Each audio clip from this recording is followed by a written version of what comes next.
శ్రీ గురుభ్యో నమః. ఇప్పుడు సుందోపసుందుల కథ తెలుసుకుందాం. ఎంతో సఖ్యతగా ఉన్నవారు అన్నదమ్ములైనా మిత్రులైనా ఒక్కసారిగా గొడవ పడుతుంటే సుందోపసుందుల్లాగా కొట్టుకోకుండా అని పెద్దవాళ్ళు అనేవారు. మోహం అనేది విచక్షణాజ్ఞానాన్ని కోల్పోయేట్లు చేసి ఎంతటి అన్యోన్య బంధాన్నైనా దెబ్బతీస్తుందన్నది ఈ సుందోపసుందుల కథ ద్వారా మనకు తెలుస్తుంది. ఇక కథలోకి వెడదాం. హిరణ్యకశిపుని వంశంలో నికుంభుడనే పేరు గల మహాబలవంతుడు ప్రతాపవంతుడు అయిన ఒక దైత్యుడు ఉండేవాడు. అతనికి సుందుడు ఉపసుందుడు అనే ఇద్దరు కొడుకులున్నారు. ఇద్దరు చాలా బలవంతులు, పరాక్రమవంతులు, క్రూరులు, దైత్యులకు నాయకులు. వారి భావాలు, పనులు, సుఖాలు, దుఃఖాలు ఒకే రకంగా ఉండేవి. ఒకరు లేకుండా మరొకరు ఎక్కడికి వెళ్లేవారు కారు. ఏమీ తినేవారు, తాగేవారు కాదు. ఇంతెందుకు, వారికి శరీరాలు రెండు కానీ ప్రాణం ఒక్కటే. ఇద్దరూ ఒక్కలాగే పెరగసాగారు. ఇద్దరూ ముల్లోకాలను జయించాలనే కోరికతో శాస్త్రోక్తంగా దీక్ష తీసుకుని వింధ్యపర్వతం మీద తపస్సు చేయడం ప్రారంభించారు. వారు ఆకలి దప్పులు సహిస్తూ జటావల్కలధారులై కేవలం గాలి పీలుస్తూ తపస్సు చేస్తున్నారు. వారి శరీరం మీద మట్టి పొరలు పేర్కొన్నాయి. కేవలం అంగుష్టం మీద నిలబడి రెండు చేతులు పైకెత్తి సూర్యునికేసి తదేకంగా చూస్తూ ఉండేవారు. చాలా రోజులు ఇలా వారు చేసిన తపస్సుతో వింధ్య పర్వతం ప్రభావితమైంది. వారి తపస్సుకు ఫలంగా బ్రహ్మ ప్రత్యక్షమై వరం కోరుకోమన్నాడు. సుందోపసుందులు బ్రహ్మను చూచి చేతులు జోడించి, ప్రభు, మీరు మా తపస్సును మెచ్చుకుని వరం ఇవ్వాలనుకుంటే దయచేసి మేమిద్దరం గొప్ప మాయావులం, అస్త్రశస్త్ర విశార్దులం, కామరూపధారులం, బలవంతులం, మరణం లేని వారం అయ్యేలా అనుగ్రహించండి అని వేడుకున్నారు. బ్రహ్మ, అమరత్వం దేవతలకే విశేషం. మీ తపస్సుకు ఆ ఫలితమే ఉండదు.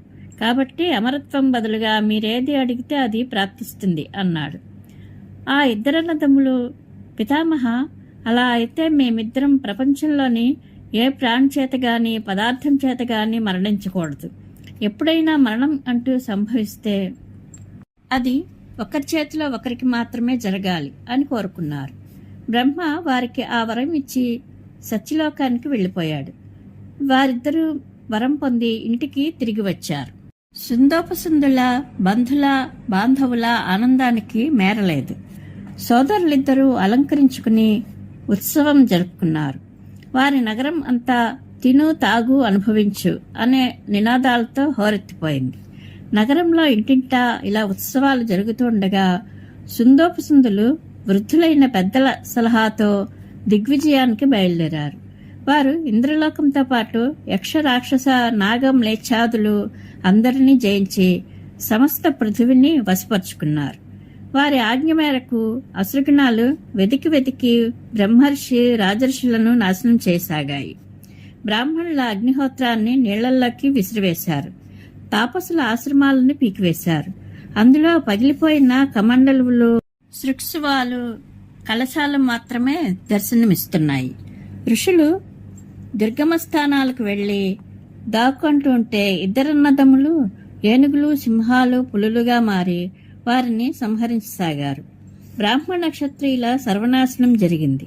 యజ్ఞాలు, స్వాధ్యాయాలు, ఉత్సవాలు ఆగిపోవడంతో నాలుగు వైపులా హాహాకారాలు చెలరేగాయి. అంగడులలో క్రయ విక్రయాలు ఆగిపోయాయి. సంస్కారాలు లుప్తమయ్యాయి.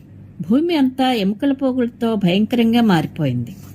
ఈ భయంకరమైన హత్యాకాండ చూచి జితేంద్రియులైన ఋషులు, మునులు, మహాత్ములు చాలా బాధపడ్డారు. అందరూ కలిసి బ్రహ్మలోకానికి వెళ్లారు.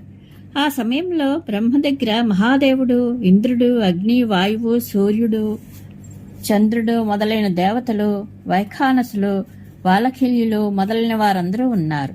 మహర్షులు, దేవతలు అందరూ మిక్కిలి వినయంతో బ్రహ్మకు ఎదురుగా నిలిచి సుందోపసుందులు ప్రజలను ఎలా బాధ పెడుతున్నారో, వారు ఎంతటి క్రూర కృత్యాలు చేస్తున్నారో నివేదించారు.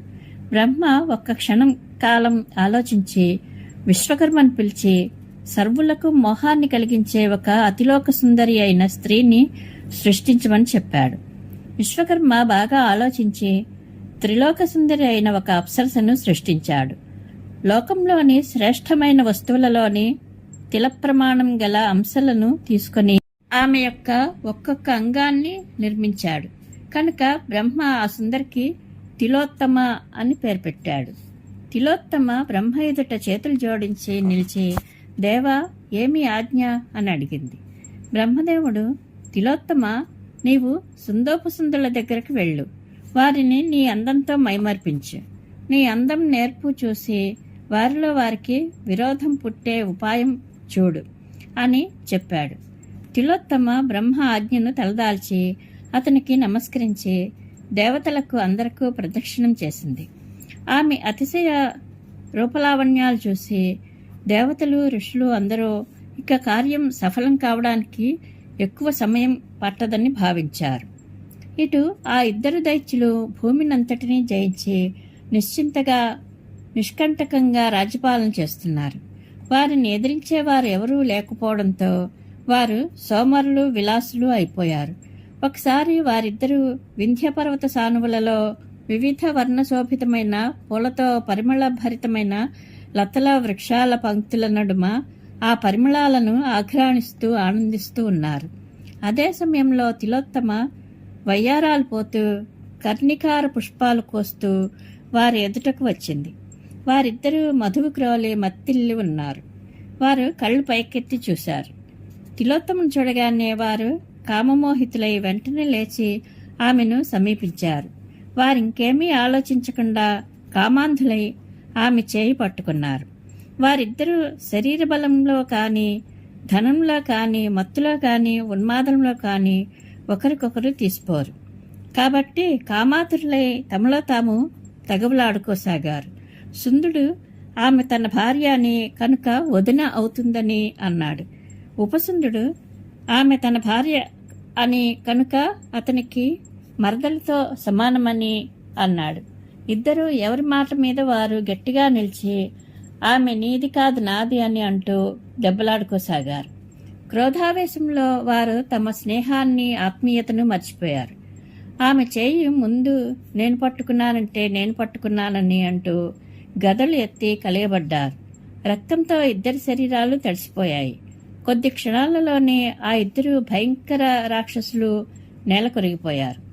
వారి ఆ అవస్థ చూచిన వారి అనుచరులైన స్త్రీ పురుషులు పాతాళలోకానికి పారిపోయారు. దేవతలు, మహర్షులు, స్వయంగా బ్రహ్మ కూడా తిలోత్తమను కొనియాడారు. ఏ మానవుని దృష్టి కూడా ఎక్కువసేపు ఆమె మీద నిల్వజాలదని ఆమెకు వరమిచ్చారు. ఇంద్రునికి రాజ్యం లభించింది. లోకం అంతా కుదుటపడింది. బ్రహ్మ తన లోకానికి వెళ్ళిపోయాడు. సుందోపసుందులు పరస్పరం బాగా కలిసిమెలిసి శరీరాలు వేరైనా ప్రాణం ఒక్కటిగా ఉండేవారు. కానీ వారు ఇద్దరూ తిలోత్తమ అనే ఒక స్త్రీ మీద వ్యామోహపడ్డారు. ఒకరినొకరు చంపుకున్నారు. వ్యామోహం వారి మధ్య విరోధానికి, సర్వనాశనానికి కారణమైంది.